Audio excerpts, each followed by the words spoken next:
need to demonstrate that we are a proper Conservative party, because reform is a pale imitation of us. We don't need to be a pale imitation of them. We need to be the best version of us. Nigel Farage was supposed to be enjoying his victory lap.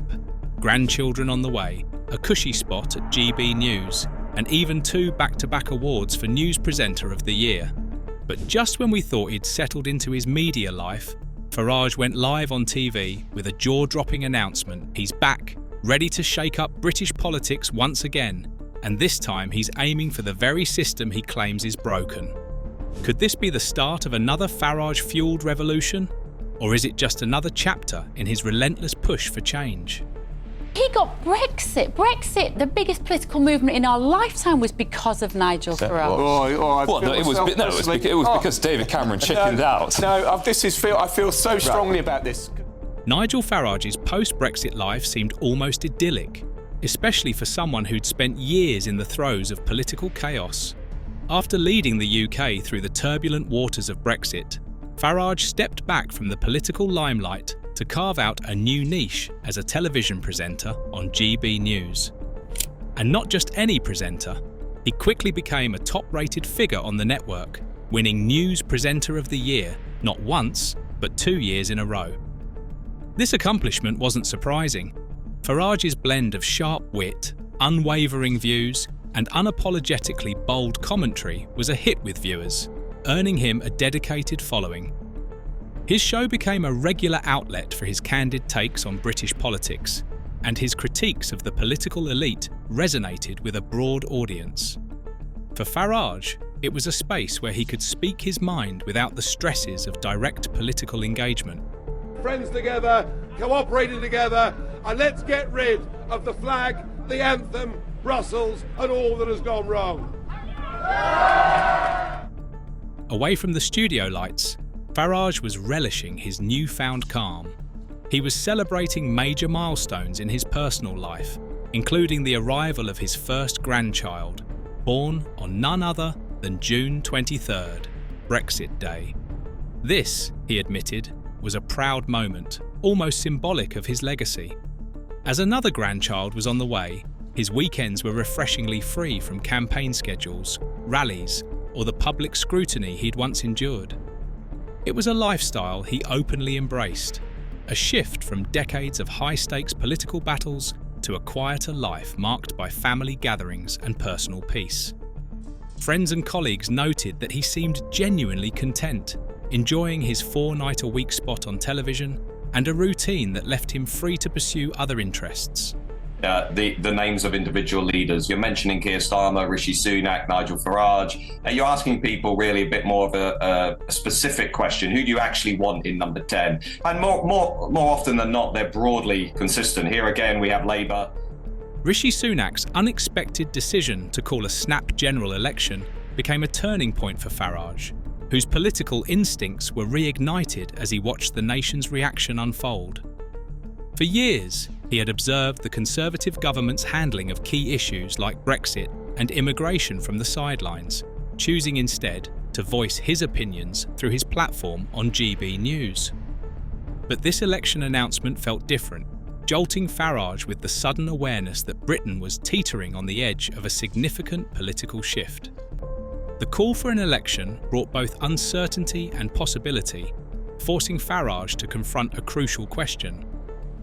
Could he continue to stand by as a commentator, or did he need to rejoin the fray to make a tangible difference? About that option. But look, Rishi Sunak and the Conservatives on every measure, got to be honest with you, Stephen, I'm getting worried for the Conservative Party in the sense that I've never seen numbers this low. I mean, this week across all polls, not just the GB People's poll, we got the Conservatives averaging 21% of the vote. Sunak's decision stirred something within him, rekindling his sense of duty to challenge what he saw as a series of Conservative missteps.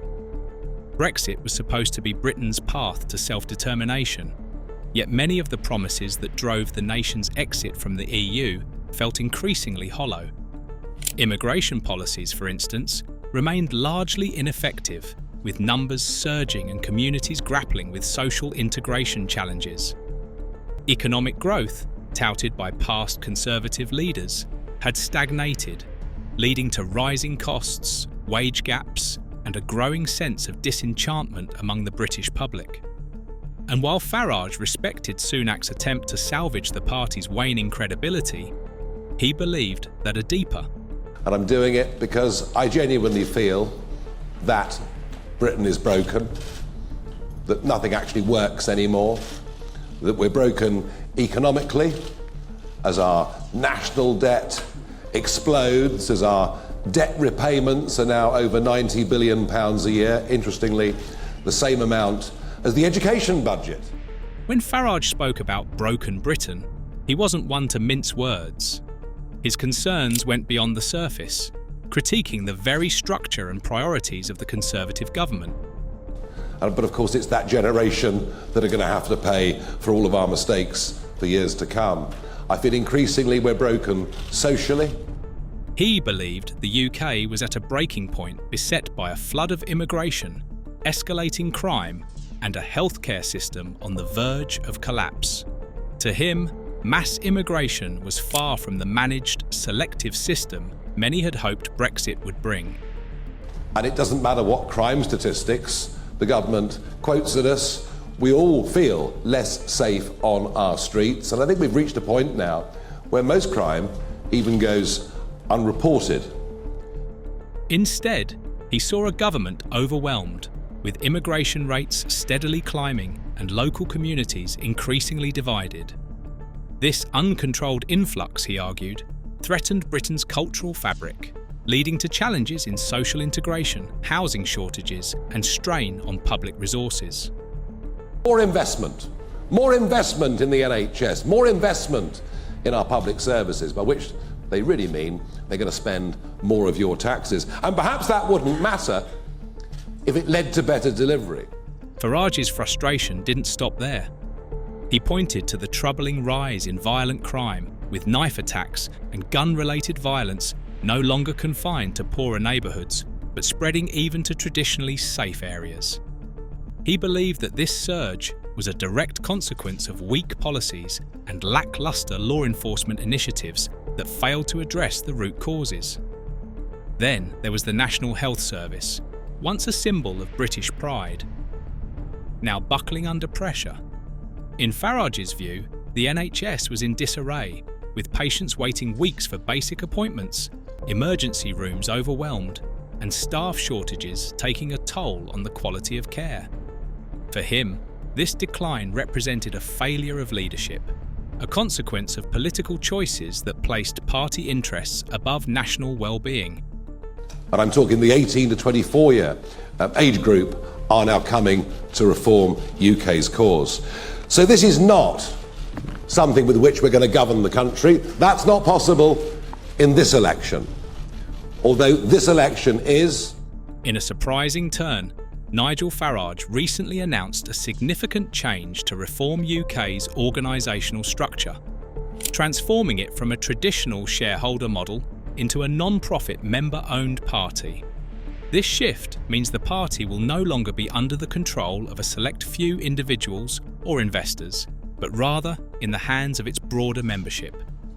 For many, this was a bold and inspiring move, demonstrating Farage's commitment to making Reform UK a genuine grassroots movement. No longer will Farage or any other individual own the party. Instead, the members will collectively hold ownership and share in the decision-making. This change reflects his view that Reform UK should represent the people directly, empowering members with a real voice in shaping the party's future and policies. I suppose, I've been to a lot of UKIP, Brexit, now Reform Party conferences, and I'm going to kind of challenge you in suggesting that in many ways they've all been the same, which is there's always one issue and there's always you. Previously, Farage held a controlling stake in the party, but he believed that if Reform UK was to grow into a true reformist movement, it needed to be more than just another top-down political organisation.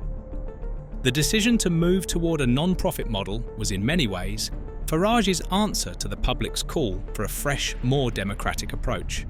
The strategy now is to try and make this a major political party that is a party of government. How do you do that? Well, you have to start winning. elections. And that sounds silly, but you have to start winning elections from the bottom up. You've got to win council seats, whether it's district or unitary. As a non-profit, the party is shifting to a structure where members elect representatives who then take part in key decision-making processes, giving ordinary citizens a direct hand in determining Reform UK's direction. It's in Wales, seats in Scotland. Success breeds success. And I think one of the most significant things that happened this year, and the first past the post system has always been my absolute bête noire all through my political career, is having established that beachhead in Parliament. This isn't simply about optics. It's a strategic move to make Reform UK more accessible to people across the political spectrum who feel alienated by the rigid hierarchies of traditional parties. By focusing on inclusivity and member-driven leadership, Farage is hoping to create a space where everyone's voice matters.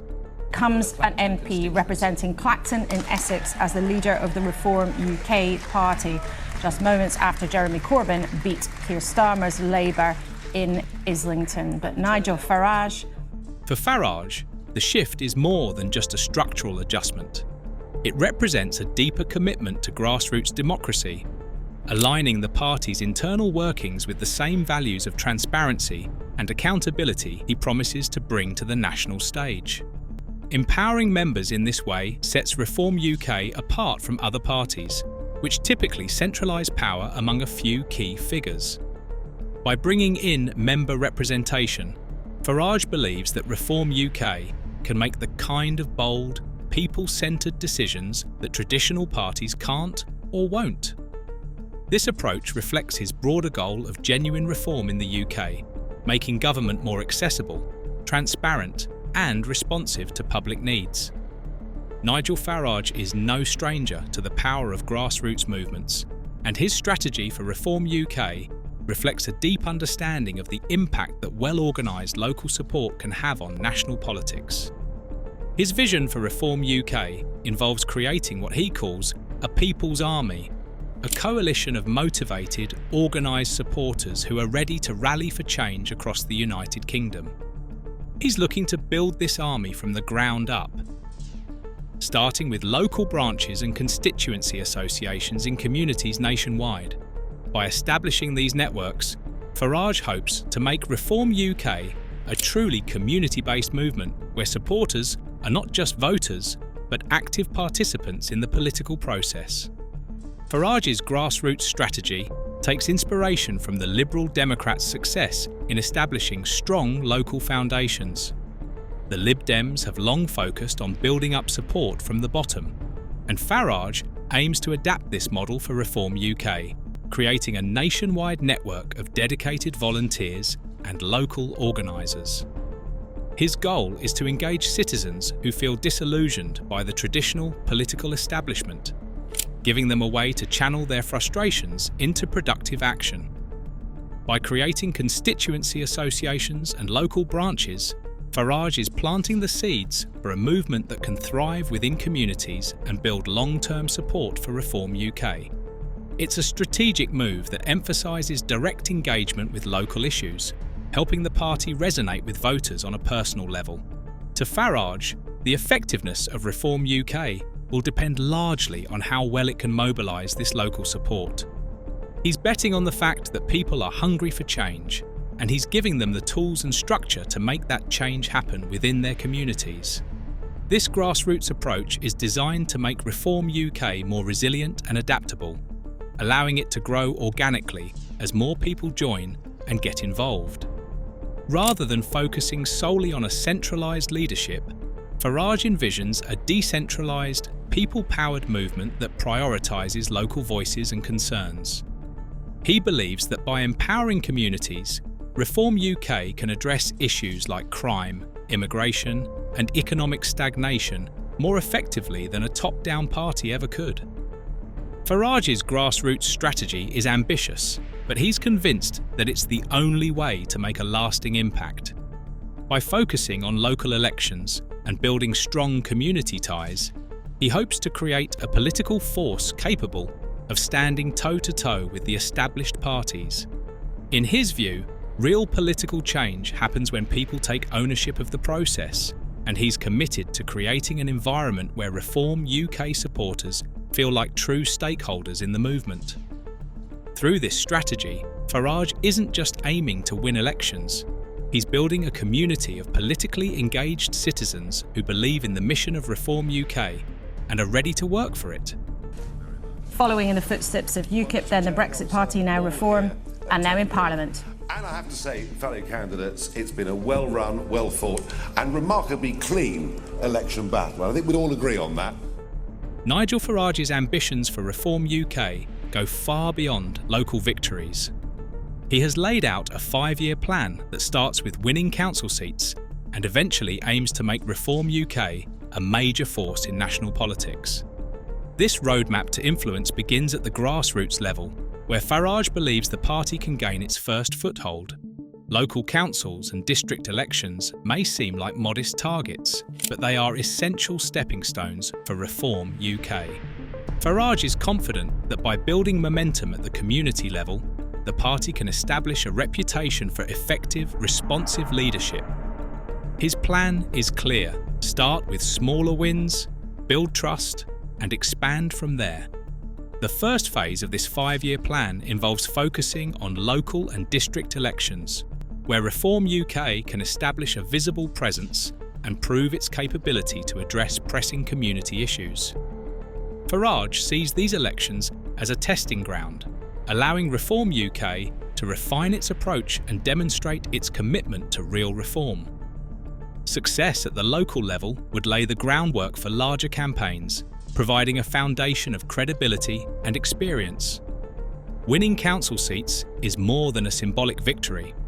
It's a way to start implementing policies and reforms that can have a tangible impact on people's lives.